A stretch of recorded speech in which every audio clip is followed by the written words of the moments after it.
Welcome once again. My name is Njahira. I'm going to switch off one. It's okay. Yeah.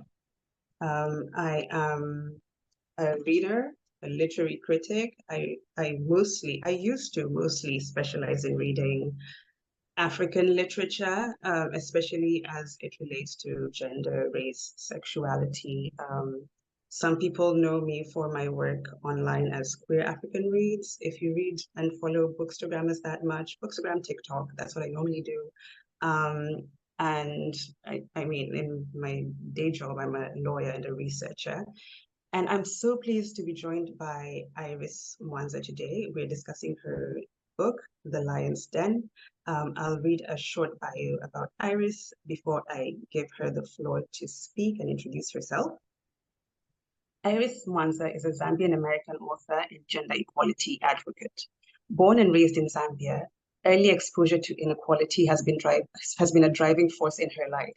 From becoming a lawyer, writing a PhD dissertation on women and children's rights, a career fighting for gender equality, and now a thriller, The Lion's Den, with gender equality as its heart, which took 9 years of weekends and nights to finish. That's amazing. Iris has law degrees from Cornell University and the University of Zambia, and an MA and PhD in International Relations from Johns Hopkins School of Advanced International Studies. Her day job is Deputy Director of the Women in Leadership team in the Gender Equality Division of the Bill and Melinda Gates Foundation, and her night job is to write. Welcome, Iris. Thank you so much. I'm so delighted to be here. I just want to thank you for the invitation and thank everybody. It's lunchtime here. I'm in the US, based on the East Coast, but I know it's Friday evening, which is indeed prime time. So I feel extremely grateful for all of you joining today, and especially to you and the organizers. And I just want to say my middle name is actually Cheche, so it feels very appropriate that I am here today.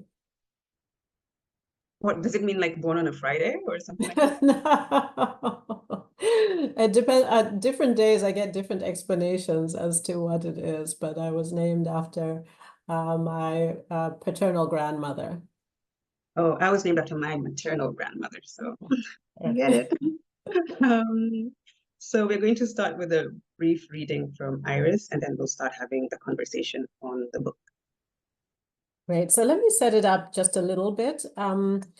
As many of you may know, this is a thriller, and it's based on two main protagonists. The first is Grace, who is a young, passionate lawyer, but a rookie just out of school, doesn't know very much. I mean, she really, really believes in justice, and she believes in doing what's right, and she will go to the ends of the earth, and she does go to the ends of the earth for her client, who is the second lead character in the story, whose name is Willbess Mulenga, otherwise known as Bessie, who is a queer teen who has been imprisoned for crimes against the order of nature, which is the Zambian penal code for same-sex relations. And this, what I'm going to read is the first, and actually the last time that the two characters meet.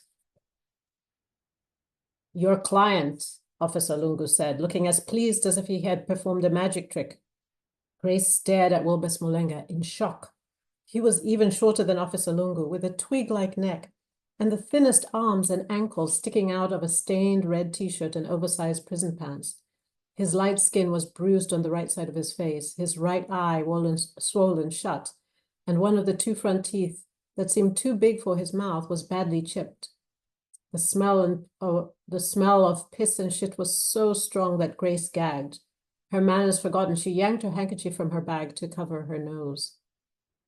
Hands where I can see them, Officer Lungu growled. Willbess placed both small hands on the table. He had black rings from handcuffs around his delicate wrists, and his hands were trembling. What happened to him? Grace shouted at Officer Lungu through her handkerchief. He resisted arrest. Looks worse than it is. Tell the nice lady that you're fine. The boy kept his head down and said nothing. He was arrested almost 5 weeks ago. These injuries are fresh. So, you're a doctor now? The officer placed his boot against the wall and pulled his truncheon from its loop, spun it, and then returned it.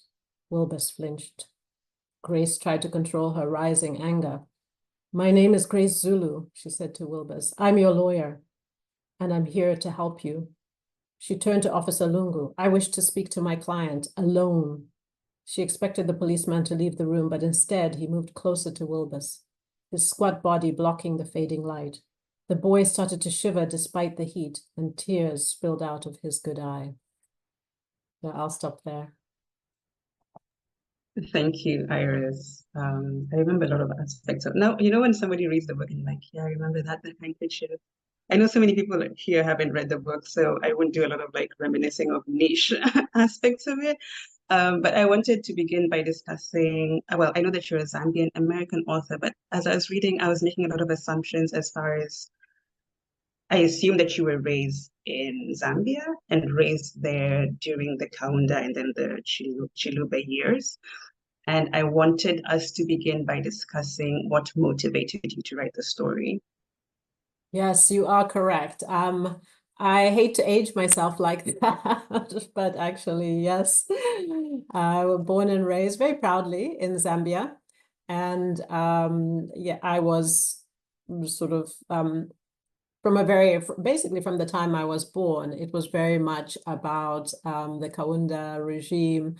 He was, I remember in school, we were taught to sort of spout slogans, including KK President for Life. So that was the backdrop. And it was a particular time, an inflection point in history when we were moving from a sort of authoritarian regime to a movement for democracy. And so that sort of is behind some of the backdrop of what is happening with these two characters. Now, the motivation to write a book and to write this particular book was very strong for me. I think we all know laws, draconian laws, like the one I mentioned, penal codes that criminalize same-sex relations, that criminalize love, for the most part are colonial laws. So these are not even our own laws, and yet there is so much well, I should say, let me summarize, we're moving in the wrong direction. It is getting more and more oppressive. There is prosecution and persecution. And, you know, countries like Uganda, but even countries like Zambia. Uganda, I think, is very extreme, trying to make same-sex relations not just a crime, but a capital offense. And places like Zambia, we continue to leave these laws on the books. And continue to accept homophobia. And so my offering is to tell a story about characters that I think are really compelling and interesting, no matter where you are on the spectrum, and to have a conversation with many people, one-sided conversation in some ways, but through the characters, and you will see this, the characters represent lots and lots of different points of view, lots of different backgrounds. And through that, my intention is to open up a dialogue in a different way, be able to have that conversation with many folks that I don't know, but also allow for young queer teenagers in particular, Bessy is a queer teenager, to find a place where and a character that they can identify with, and that they can find, and my hope is ultimately we all become protectors and defenders like Grace. So that's a little bit trying to summarize my motivations and inspiration for writing a book. But it's very important to me. I work in gender equality, so that's my day job, but also, you know, I wanted the book to be entertaining. The piece I read it's a little bit dark, very dark. It's disturbing, but the book is not all dark and disturbing. It's a thriller. It's got lots of different characters. It's got some funny parts. So I encourage everybody. I want them to come into the story with an open mind, have a good time, and then think about it, because I think books are just so powerful, such a powerful way to have that conversation and hopefully change some folks' minds, but not in a way that feels dogmatic or heavy. And you know, just a different way to open this space, which I think is really, really critical to do, and to use whatever platform and voice that I have to continue with the great work that others are doing on the ground every day across the continent, including in my home country, Zambia. Maybe we can very briefly go into something that you've mentioned as far as like African governments of the day and the regression towards like gay rights. Uganda, Nigeria, even Kenya. I would say most recently Burkina Faso, the military government. I still can't remember that gentleman's name, but he recently made an announcement that homosexual relations are illegal. And I found that so strange, considering like these leaders do that when the relations are already illegal, but they're doing it to reiterate. And I was reading a book that came out last year, Blessings by Chukwuebuka Ibe. Yes. And he speaks about the fact that, have you read it? It's fabulous. It's on my very high pile of books by my bed that I'm really, really excited to read.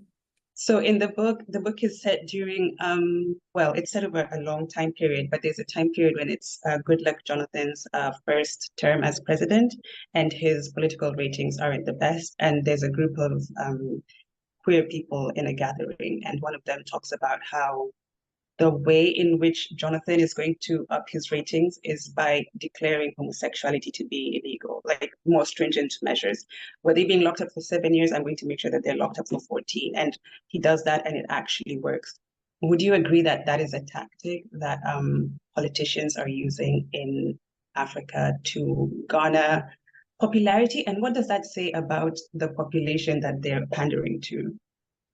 Yeah, it's very discouraging. It's very heartbreaking that this becomes an easy and common vehicle in which politicians see opportunity to gain votes. I think it says a lot about homophobia in society. I think it says a lot also about the role of the church and some of the very conservative places. And I also think personally that those voices are loud, and it just becomes it's a red herring. There are lots and lots of problems that politicians are either unable or unwilling to solve. And so, including in the lion's den, there's a lot of scapegoating, and that becomes a very, very easy and unfortunate target for politicians. But it's not just politicians, as you said. It's tapping into something in the society, and I think because of the great fear, because of the criminalization, the counter voice is very difficult to raise, which is where I think people like me who have some measure of protection have a role in elevating these issues, talking about these issues. And I'm not saying that I can't be shut up, but the reality is it's a little bit more difficult. And one of my hopes is that if this book does really well, that becomes even more of a platform, even more of a protective shell to go out and talk about these issues, which I think the folks who are naturally talking about it and should be, and advocating and fighting for their rights, which are human rights. These are very basic human rights that they're fighting for. It's very difficult because they're vulnerable. They are vulnerable. If you live in a country, it is criminalized. It's very, very easy to find ways. And I think it's just an unfair battle, right? You have the government and you have these legal systems, you have the church pushing back against an individual or a small community, and it's not a fair fight at all. Yeah, let me piggyback off of that as well. I think I'll just be asking the questions as the conversation arises. Go ahead. There's something that Grace says when she's having the conversation with Father Sebastian. I wanted us to talk about Father Sebastian. And when they're having their back and forth with Grace, and she says, he says, homosexuality is a sin because it's a choice. This is not how these people are. And Grace is saying, who could possibly choose, to be like so persecuted? Who could choose to be like murdered in the streets for being just who they are? It's so absurd that people say that you're choosing like to be murdered at the drop of a hat. But I want to talk about the role of the church, especially from the perspective of Father Sebastian. When we meet him, he's someone who's been like a really key figure in the anti-apartheid movement, and he's coming from Germany. He's witnessed the worst of bigotry with the elimination of the Jews by the Nazis. So of course, like he's not just speaking from theory; he's seen what bigotry can do, and he's very much against discrimination. But when it comes to this one thing, he then cedes back to religion and he says, well, I'm a Catholic and the Bible says this thing, so what am I supposed to do?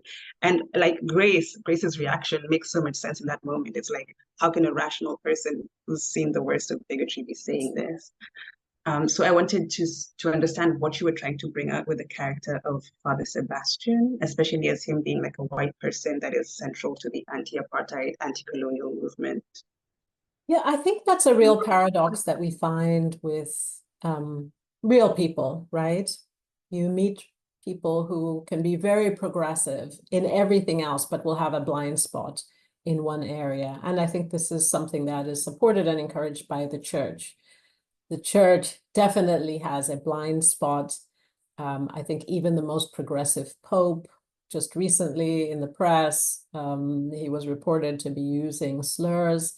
And it really is very baffling because on the one hand, there are these tenets of, love thy neighbor as you would love yourself and all the good things that the, religion brings. And I'm Catholic, so I will put that out there. So I feel like I have a lot of questions which come up, but then the tenets of the church and the doctrines of the church, and I would say the dogma, closes conversations. And so Father Sebastian, he's generally a progressive person and he's a helper and a supporter of Grace. And he does redeem himself a little bit, but he is a priest and he goes along, he's a Catholic priest and he goes along with what is the teaching. And certainly the book is set in late 80s, early 90s. I don't think much has changed, unfortunately. I would have loved that this book would be ancient history and we would be talking about everything has changed, but there's been a little bit of progress. But I think it's a really important point, something that I've struggled with myself as a Catholic. Like the Catholic Church, I feel, has a lot to answer for, and this is one of the areas where they have failed.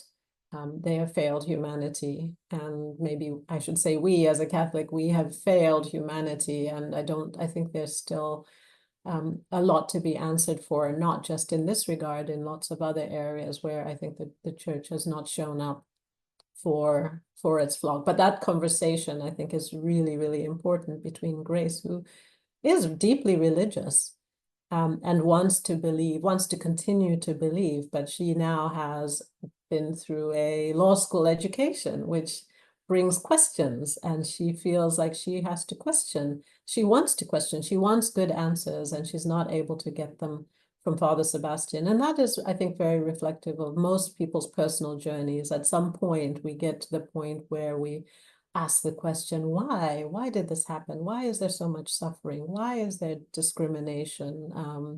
Why is there persecution or prosecution, and why, and where is the church in all of this? And so that was some of the tensions of life, which I wanted to bring up through the characters and having these two points of view, which is Grace, who really is a humanist. She just believes in human rights for everybody, equal rights for everybody. And then her conversation with Father Sebastian, who initially she assumes would have that same point of view. And as you said, he has this incredible background. He's fought, again, for freedom. He's been an anti-colonialist, but still he has not been able to get there. And so that was part of the impetus behind creating those characters.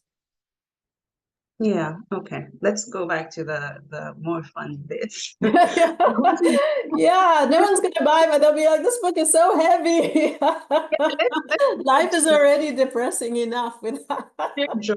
Let's focus on queer joy. I wanted you to paint for us a picture of like queer culture in 90s Zambia, because something that impressed me when I met Bessie, who's like a drag queen, I would say. Well, ballroom culture is pervasive in the West in this time period, right? And it seems like even in Zambia, it's taking over a little bit. He's dressing up, he's dancing, but of course, he's also a sex worker, very much in line with ballroom culture in New York and so on, you know? So was this your imagination, or were there actually like these little pockets of queer culture in 90s Zambia I or think there Lusaka? always, I think there always is. And Bessie as a character is, he's, and I call him he because he's my creation. So I know that Bessie is gay, but it's not very clear in the story. I think it's a little bit bonkers, but as a writer, you know the characters inside out. And Bessie, even though he's very young as a teen, he's very clear in who he is and who he wants to be. He just wants to be free, and he also has some understanding of the price, but not fully because of his youth. He gets beaten up a lot, but he's very determined. I am going to be me, and if I don't present as myself, then how will we make any progress? So Bessie as a character is quite brave, but really very young, and I don't think fully understands, like some of the other characters, that there is a high price to pay for this authenticity. But very charming person, very much loved by friends and family, and basically feels like he can talk his way out of most tight spots that he gets into, and unfortunately gets into a situation where it doesn't work. But for the early parts of his life, to the bafflement of family and friends who are trying to figure this out, it's very clear to him who he is and how he wants to be in the world. And I think most of us meet folks out there as we go along who, despite being in very, very regressive regimes or environments, they are still themselves. They're still beautiful. They still are going to live their full life, and everybody else be damned. And so that's the kind of person that I wanted to represent in this really central character, Bessie, who disappears quite early in the story, but we get to know him a little bit more through the eyes of his family, his mother in particular, and siblings. So you can see that I love this character, but I think he's a very joyous person, and he brings that brightness to other people. So much loved, but it's not really enough to when you're up against such terrible odds. Yeah, there's something that you said there that we're going to piggyback off of as well. Um, One aspect that makes Bessie so free is his youth, right? The unabashed way that young people live their lives. And I'm thinking about your writing of Kenneth Counter. Now, I grew up in the 90s. By the time I was sentient, Frederick Chiluba was the president. But for me, Kenneth Kaunda was like this iconic. Like when I think about the great anti-colonial leaders, especially the ones who took the time to write like socialist texts, you know, in my head, I have Julius Nyerere up there. I have Kenneth Kaunda. I have Kwame Nkrumah. Like these men can do no wrong. And then I'm reading your book, and it's heartbreaking, you know. And I'm thinking as you speak about, you know, the rigidity maybe that comes with old age. Well, we've spoken about like the freedom that comes with youth, but I think that we can juxtapose that with the rigidity that comes with old age, because we see Kenneth Kaunda shift from being someone who's quite liberal and wants the best for his country. You mentioned that at some point at the beginning of his presidency, he drives away the World Bank, you know. So I wanted you to speak to us first about that freedom that he had in his youth, and then I'll ask you another question about the rigidity with old age, but specifically with regard to like driving away the World Bank and the economic situation that Zambia is in right now. I know that the current president is not averse to, you know, being in bed with Bretton Woods. What would you say is the future for Zambia economically? Would you say that there's been a shift from the Kaunda years, that things have been getting worse, or maybe he made a mistake? Maybe the World Bank was actually going to help, you know? That's a very complicated question, but I'll try and give you a simple answer. So I think, as you said, in the beginning, you know, when we have these iconic leaders, African leaders, I really believe that their hearts were in the right place and they really wanted to do the right thing. But I do also know that power corrupts, and especially absolute power. And you see this arc over time. In the beginning, there were lots of good things. I was a beneficiary, as I mentioned. I went to University of Zambia. At that time, it was a completely free ride. Everybody in the university got a bursary. And, you know, we got some money to, you know, buy books and things like that. And there was a health system that was it was free, relatively good. And so there were benefits to that. The education system, even primary, was excellent. And probably you'll meet many folks who are, you know, the older generation have benefited from excellent education. I went on to, you know, Cornell University and Johns Hopkins University, and it was easy. I wouldn't say university was easy, but I had a really good education. And it was world class because I knew that because I went to world class universities and I was able to do well and thrive there as well. So there were a lot of good things that happened during that time. But I think when you talk about a political environment, it was, it was authoritarian. And Kaunda, as I started this, you know, we were taught and indoctrinated as a Kaunda president for life. I mean, can you imagine? You're teaching 5-year-olds that there's no, you know, that an autocratic system is the right system. I think there has been a bit of a revision, or maybe I shouldn't say a revision of history, but a focus on the beginning of these sort of heady times. And there were reasons why most, including Kaunda, lost power. People were angry, they were hungry, they were suffering, and they were fed up. It had been many, many years by the end of it of financial difficulty. And people were, and I think Kenyans can really relate to this. Like there's a point, it's a breaking point where you're like, enough is enough. We can't tolerate any more. And this is reflected. I mean, the leader needs to own up and take responsibility for that. You can't blame external folks, including the IMF. That could be part of the problem or part of the solution, but is not the reason. And so I think there's a really profound, I mean, I don't think this is going to be much loved in Zambia for many reasons, but one of them is pointing to the fact that Kaunda was not perfect, and the end of his regime was very problematic, which was the reason why, and mainly economically. So to your second point, I think we are at another reckoning point across the continent, and particularly young people who don't have jobs. Even if you do manage to get through university, it's really, really challenging to find a job. And so there's frustration, there's anger. We know we've got talent. We know we've got resources. We know that we should be thriving, and yet we're not. So I think that the young people and Kenya, I think people all over the world, not just in Africa, are watching and saying, hey, we have power. If we don't like something, we have the power to change things. And that is a really great message. And I think that's also how Grace sees the world, but she doesn't have the internet or any social media to I wish be she able had to the do internet. She would that. do amazing things. She would realize that she's in solidarity. Yeah. Yeah, I guess that's what makes social media so powerful, that solidarity that you have. Yes. Yeah.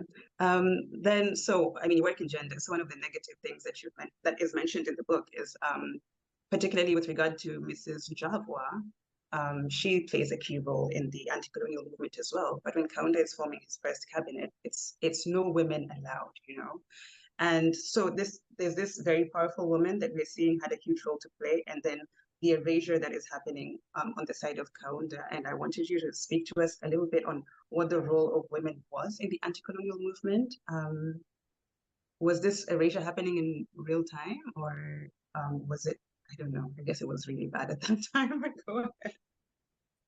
I mean, I think there's still a lot of work, especially in other countries. I think Kenya has been relatively good when it comes to gender equality in certain spaces. Not, I wouldn't say it's 100% equal, but you have a strong constitution that has been helpful. You've got strong sort of civil society groups. You've got the youth who are mobilizing and are organized.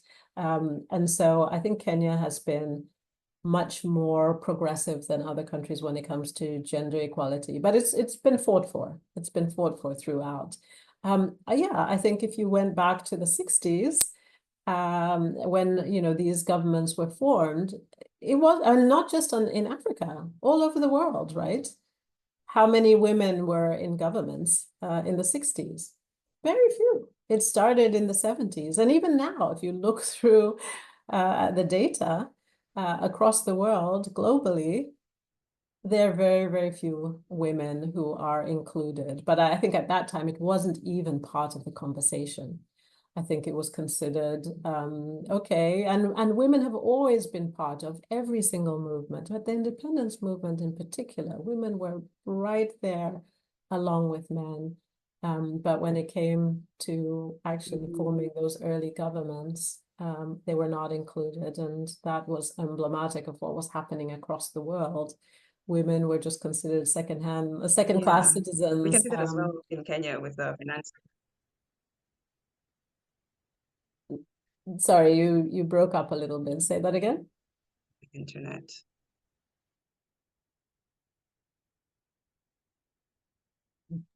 Yeah. Oh, there you go. There you go. Let me try and fix it. Yeah, I think even with the finance bill demonstrations that we're having in Kenya, a big problem is that women are witnessing a mild erasure taking place. A lot of the people who are centering themselves in the movement are men, but in reality, in reality, it's the women who are doing most of the work, as always, as always. As always, that's not surprising. And so I think one of the themes, and we see this with Bessy as well, is there's an effort to, and in Bessy's case, to disappear people, disappear. There's some of in Bessy's case, it is a physical disappearance. But as you're saying, for many women and other folks, minorities, who have participated in movements to change things, at the end of the day, oftentimes, unfortunately, it is the men who get the credit. And when I say men, usually you're talking about a straight older man. In Africa, it's Black men. In the US, it's white older men, rich as well. But I think we are really in this moment with Kamala Harris being on the ticket. I think it's just exciting again, and there's an opportunity again. And I think this is the story of history, right? It keeps on coming back. We have moments of hope and promise.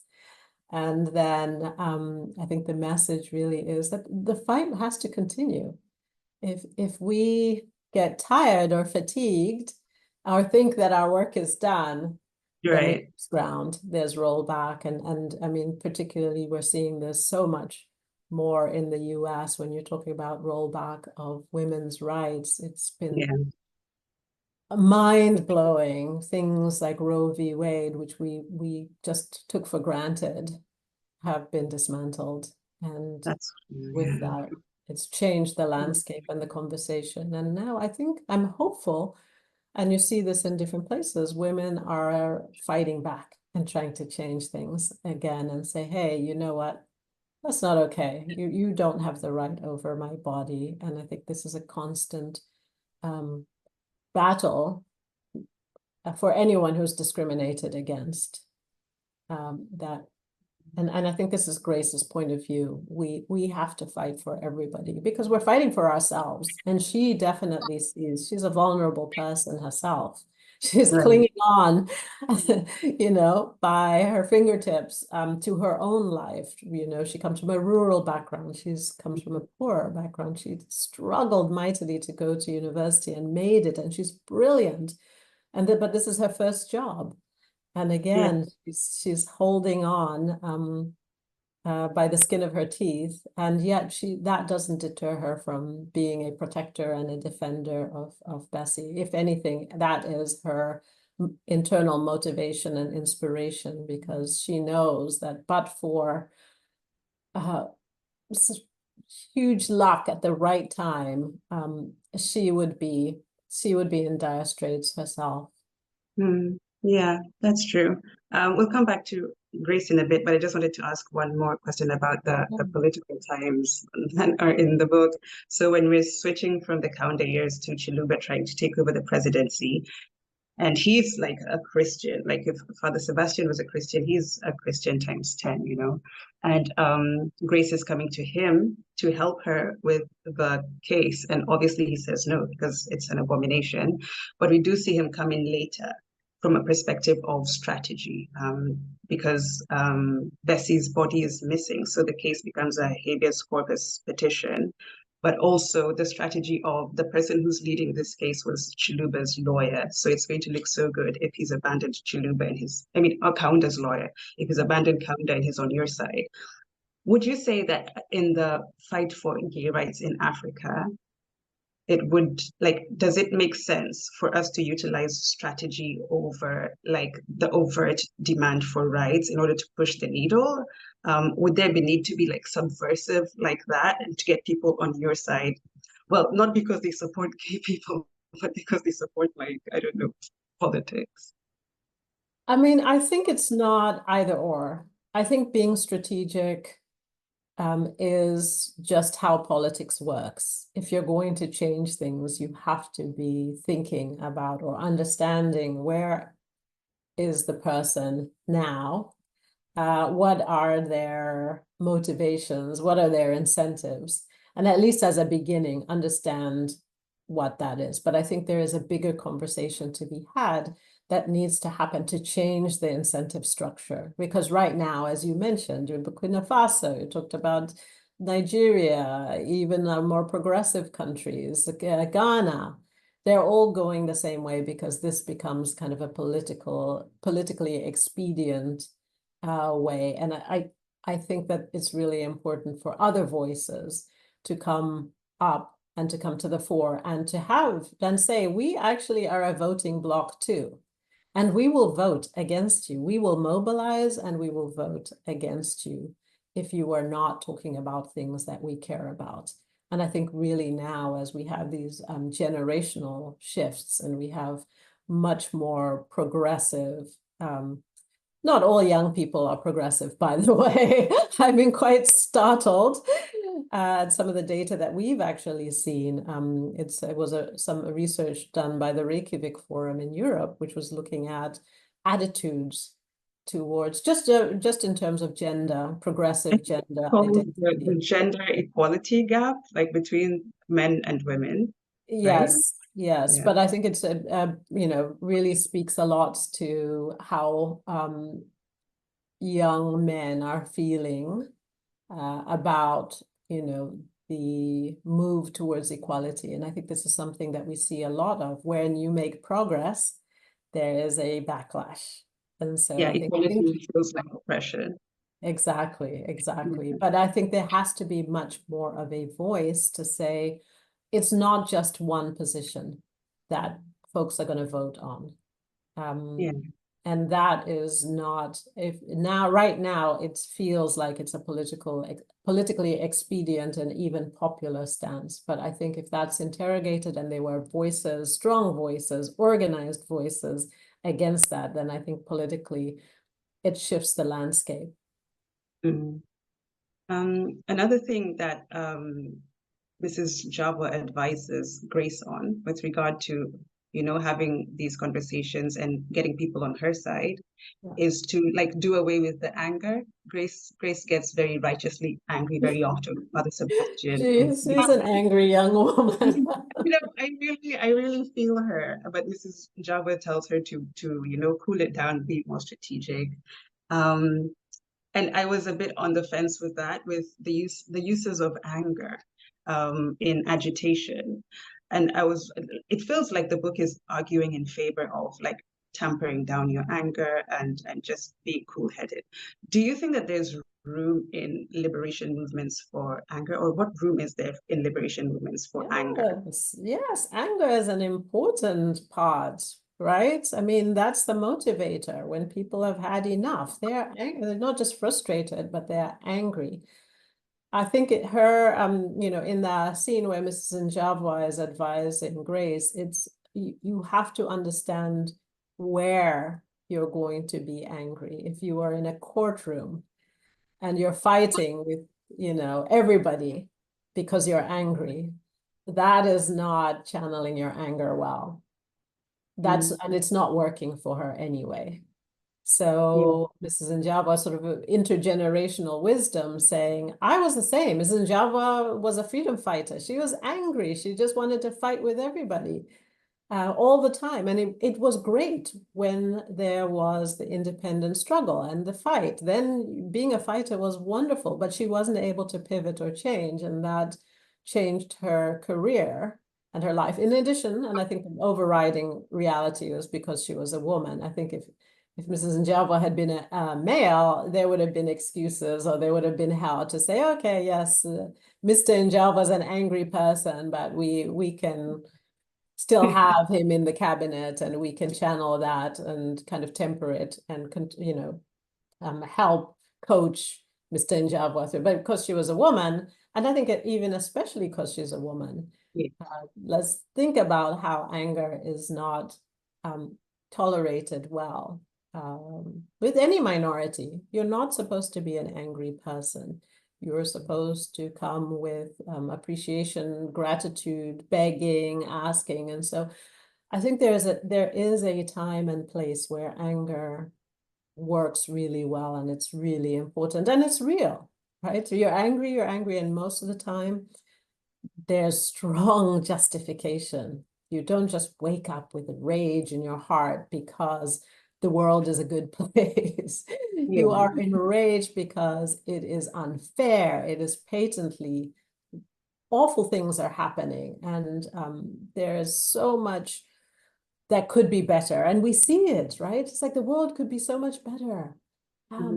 But, so it's real, it's righteous anger. And Grace has a lot of that. But you cannot go into a courtroom and be angry and come across as enraged. That's not helpful. That's not lawyerly, right? You're not helping your client that way. You have to understand where you are, when to present. It doesn't mean you're not angry, but if you go and try to smash up the courthouse and you're a lawyer, that might not be a winning strategy. There are other people around, and you see that there's riots outside. There are other people around. Yes, that's their job. But Grace has to come a little bit correct in this environment, and with the job that she has and the responsibility she has. She has responsibility for her client. Yes, that's true. In that moment, she needs to delegate anger. Yeah, to redirect it to the people who can be angry without facing consequences. Exactly. Yeah, in a world that lionizes mothers, one of my favorite genre, I don't know if it's a genre, one of my favorite types of books to read are books that paint mothers in a three-dimensional way, and especially where the mother is an evil person. I'm obsessed. I can think of so many books that I love of that sort. One of my favorite people to do that sort of writing is Jamaica Kincaid. She really tears apart motherhood. And then if I think about Grace's story, I'm thinking about also nervous conditions. Yes. Zai, she hates her mother, she's like, you're in the village, I don't like you, I'm out. Grace's mother is trying to sell her off to the chief. I love a storyline where the mother is unhinged. So was it important for you to paint this like three-dimensional mother? Did you feel like that's what you were doing with the character of Grace's mother in order to push us, in the trajectory that Grace went into? I'm going to make it a two-part question so that we can wrap it up. Okay. Then we see Grace's relationship with Mr. Patel and Mrs. Njahira, who are sort of like her chosen family. Yes. So this brings in the idea of like, yeah, chosen family, you go to the people who love you. Mr. Patel really cares about Grace. And I was thinking about that chosen family contrasted with Bessy's own clinging to his own family, who didn't understand him, who tried to change who he was. So I also wanted you to speak to like the importance of chosen family. I almost feel like Bessy would still be alive in the book if he had sort of had people to cling to it. I think he only had like his youngest sister who really knew him inside and out. Yeah, if you can speak to chosen family as well.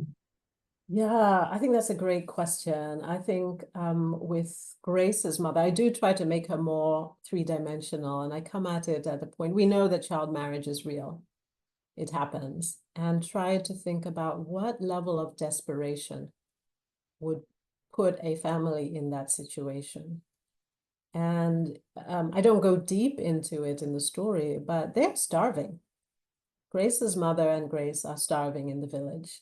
And in Grace's mom, as twisted as it is and perverse, she sees this as the pathway to a stable life, a rich life, a good life, for Grace, but also for herself. And so they are really in a desperate situation. So I try to make it, much more nuanced. It's not so, and Grace is very angry with her mother. And, Father Sebastian as a priest is like, you must forgive. And Grace in her heart is like, never, I'm never going to forgive her. Well, how could you forgive such a sort of heinous act? And she struggles with that. But I wanted to make that character a little bit more about, the mother is not coming from a place of evil. It's a terrible, awful, horrendous, unacceptable thing. But in her own mind, her choices are a good marriage for her daughter and a good life for her daughter, food and shelter, and you don't have to worry about, so trying to scratch out a living. And, Grace's mother says to her, you want to scratch like a chicken in the sand for the rest of your life? She's really saying this is we have this opportunity here. And meanwhile, you're talking about some pipe dream about going to university. Get real. You're a village girl. We have no money. We barely have anything to eat. And we have a solution right here. And you're talking about pie in the sky ideas of going to university. Ultimately, she does that. And she has that belief in herself that she can do it.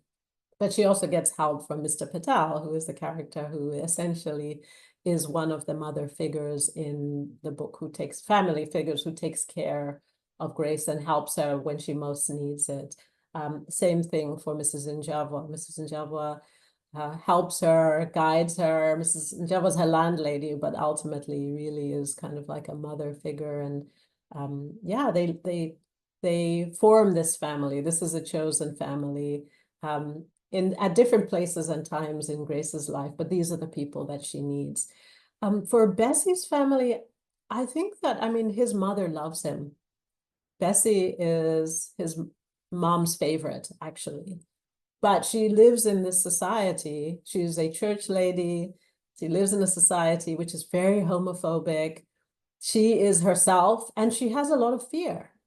Her child comes home beaten up all the time.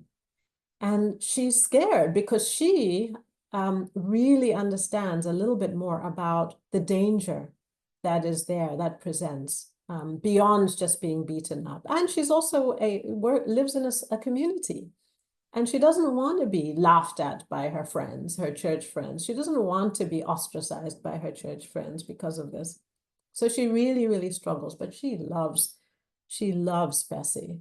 She loves all her kids, but Bessy is her favorite. And I think this is a real honest, I think, nuanced portrayal. And, you know, Bessy's siblings have slightly different reactions, as you said, Loveness, who's closest in age and very close, gets it the most, but even Loveness doesn't have a full understanding. She has more acceptance, but she doesn't really have a good understanding of who Bessy is in this context. And we have to remember, this is like before the internet and before this was an authoritarian regime. So TV was very controlled. All that was on TV was propaganda and radio.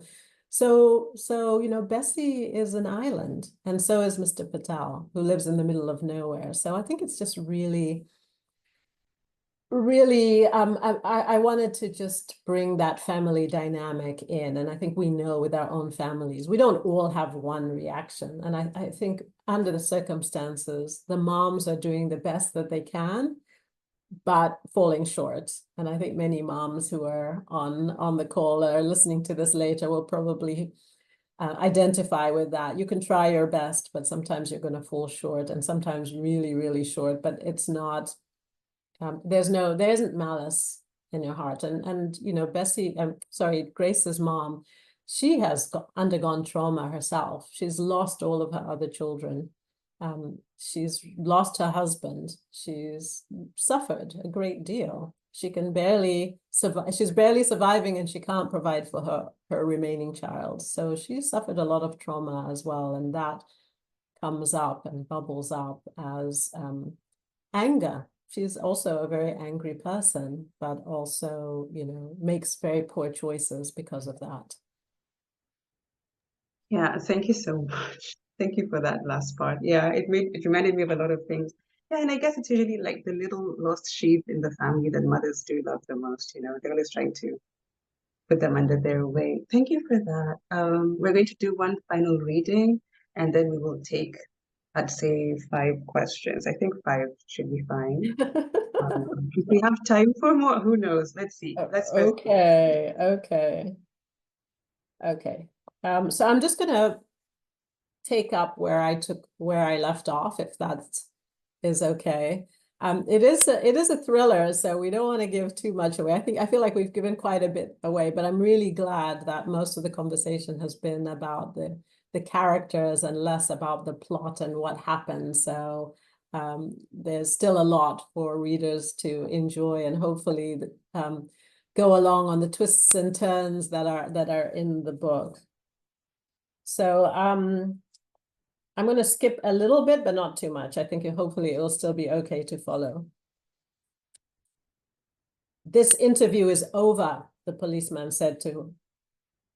The policeman turned to Willbess. Iwe, get up. You end this interview, and I'm going to file an official complaint against you for police brutality. Officer Lungu sucked his teeth at Grace and then turned to Willbess and roared in his ear, I said, get up. When Willbess didn't move, the policeman grabbed him by the neck and lifted him off of his chair. Without thinking, Grace pounced to pull the officer off of the boy. Footsack! Screamed the policeman as he twisted and shoved Grace with such force that she stumbled back, flipped over her chair, and hit her head on the concrete floor. When Grace came to, she immediately looked for Willbess, but found the small darkening room was empty. She untangled herself from the chair, put it right side up, and then used it to pull herself off of the floor and onto the seat. She touched the back of her head carefully and then felt around the base of her skull where pain radiated. She checked her fingers for blood, but there was none. She stood up and pressed the various points around her ribs. Her side was tender, but it didn't feel like anything was cracked or broken. Grace tried to figure out how long she had been knocked out. The sky was still glowing red through the 3 windows, so it couldn't have been long. She jumped when the fluorescent light in the corridor buzzed on. I need to get out of here, she thought, and grabbed her papers off the floor and stuffed them into her bag as quickly as she could. With the bag slung on her shoulder, she pushed the door fully open with her foot and stepped out cautiously. her fists raised and her elbows tucked in, as her father had taught her. The corridor was empty. There was no sign of Officer Lungu and no sign of her client. Okay. Thank you, Iris. We're now going to take questions. If people could just raise their hands, and then I'll figure out how to seed the microphone. We'll just take one question at a time. I think that's what would make it easiest. So go ahead, guys.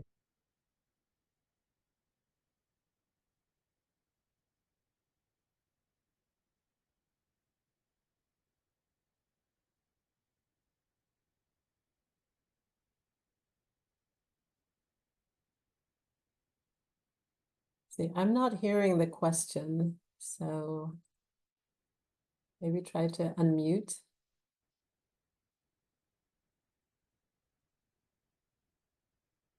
I don't see a hand up, so okay. Please don't be shy if you have questions. Now is the moment. I know that many people haven't read the book yet, so sometimes it's difficult. But I think the other thing that folks have exhibited a lot of curiosity around is the writing process, and particularly how I wrote a book while having a very busy day job. And I think in the beginning of this conversation, I think it was said that the book took 9 years to write. And so I think this is what happens when you have a full-time day job and then you're writing on at night and on weekends. And I'm sure many of you who are trying to do the same pay the bills, but also feed our creative spirits, try to juggle the two. But I would encourage everybody who is an aspiring writer or who has written to just enjoy that creativity and outlet and get the work out there. And I'm particularly excited. I feel very lucky, very, very privileged, because I'm able to get this book published in the US and in the UK. And but it's been, a labor of love for 9 years. And so the last message that I'll share with you is just to persevere with whatever your work is, and be brave. I have wished I was as brave as Grace. I'm sure some of you are as brave as her, but enjoy the story. As I said, it's not all doom and gloom. There's love in there. There's familial love, but she also has a slight romantic interest. And there's a little bit of history as well, the Zambian history, as I saw it, which I think is more true than the revisionist history that Njahira was talking about. But I'm just really delighted to have been able to spend this time with you.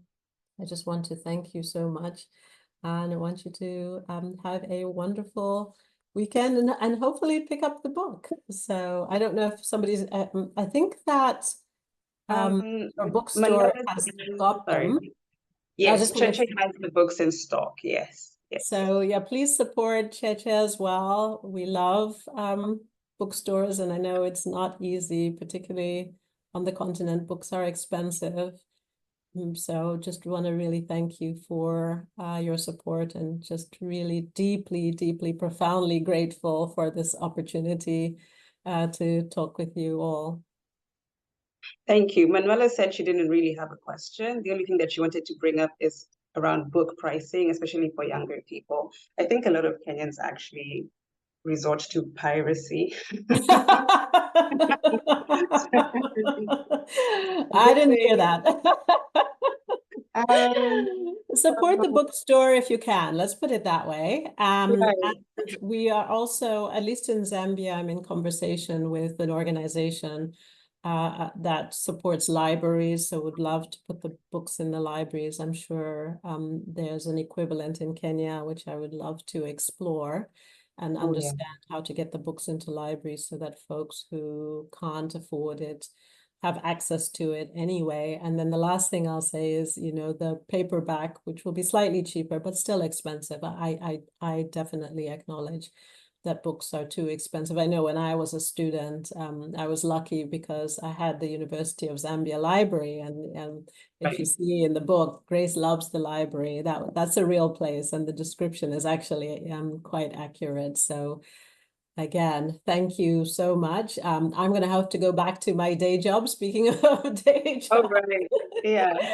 But for all of you, have a wonderful Friday evening, night, or wherever you are. Just thank you from the Thank you bottom. so much for giving us your time, and thank you everyone for coming for the conversation. I hope you learned something. I hope you want to pick up the book after this, because I read it and I was like, we have to have this conversation. So I want to imagine that people are feeling like they need to pick up the book. But thank you so much, Iris, for your time.